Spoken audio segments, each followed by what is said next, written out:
Hello. Meghan Markle, apparently, is ready to forgive the royal family. You've no idea how much of a relief that is to me, because of course the royal family personifies Britain. So when she insults the royal family, she insults Britain. And when she forgives the royal family, we are all forgiven. Isn't that nice? And I'm going to just take a quick video of the page, I think, just to show how many papers are reporting on this. I didn't notice it until a couple of days ago. But let's see this article here in the Express. It says Meghan Markle is ready to forgive. And then it says, should the royal family put differences aside? And I want to talk about just the few differences that I have noticed. And one of them is that I was going to call her Duchess, but she isn't anymore, is she? Meghan Markle said that she and Harry were married in a private ceremony 3 days before the wedding by the Archbishop of Canterbury.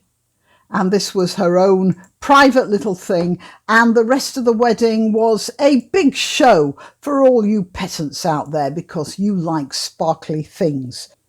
There was something else as well, because you see, it's a criminal offence to sign a wedding certificate when you know that the couple are already married. Since Justin Welby signed the wedding certificate at the public ceremony in Westminster, that means if he had married them before, he would have been committing a crime, a fraud. So Meghan Markle had not only accused the royal family of racism, but she had accused the Archbishop of Canterbury of a fraudulent act. So it's her word against the Archbishop of Canterbury's, of course. Now, who am I going to believe? Meghan Markle or the head of the Church of England? Well, the religious head, anyway. Justin Welby told an Italian newspaper, the legal wedding was on the Saturday. I signed the wedding certificate. So she lied. Now, she lied about something that's sort of fairly trivial. She could have said, we had an exchange of vows. That might have happened. We had a little interview with Justin Welby and expressed our deep love and commitment to each other and all the rest of it. She could have said that.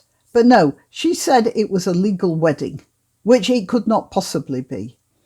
And there's absolutely no point in saying that. It wasn't a lie that conferred any more validity or less validity. It didn't give any extra information.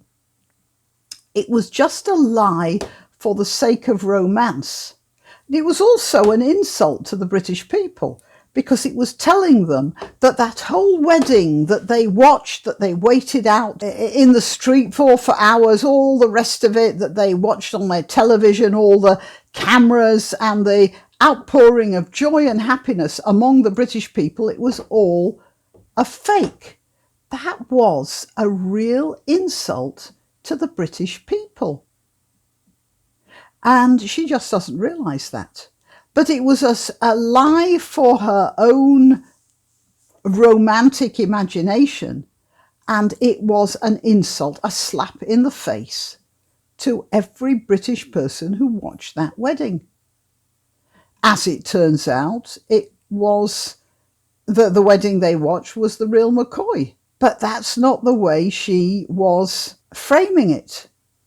So anyone who is prepared to make a lie like that for no particular reason and insult the British people in such a deep way, she has no set. This is not a difference. And the differences didn't come from the royal family. They came from her. So she's prepared to forgive them for her insulting them. I think that's called narcissistic personality disorder. I just want to tell you about a very dear friend of mine who had a son who married a woman with some sort of a personality disorder. I didn't know her well enough to be able to, well, I wouldn't have been able to make any diagnosis anyway. But I saw what that family went through as this woman pulled their son away from them, convinced their son that there was something wrong with the family. It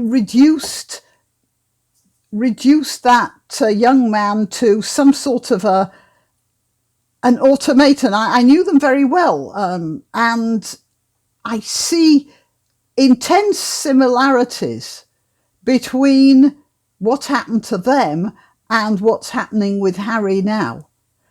And I don't think it can go well, actually. I don't think it can get better. It ended up with him finally leaving her, but that's only when she became so ill, she became a danger to him and their children. It didn't end well at all. It ended up very messily, actually. So that's it. I see what's happening with Meghan and her totally self-centered view of the world, where she tells lies about the family and then says she prepares to forgive them over their differences. That's a sign of a psychological problem that is probably not going to improve. Why not treat yourself or a favoured relative or friend to these magnificent examples of merch? The mugs and t-shirts come in the Grannyopteryx design or Grambo with a firearm or the more deadly knitting needles. Go to www.grannyopteryx.com and whatever platform you're watching this on, please click like, subscribe and share.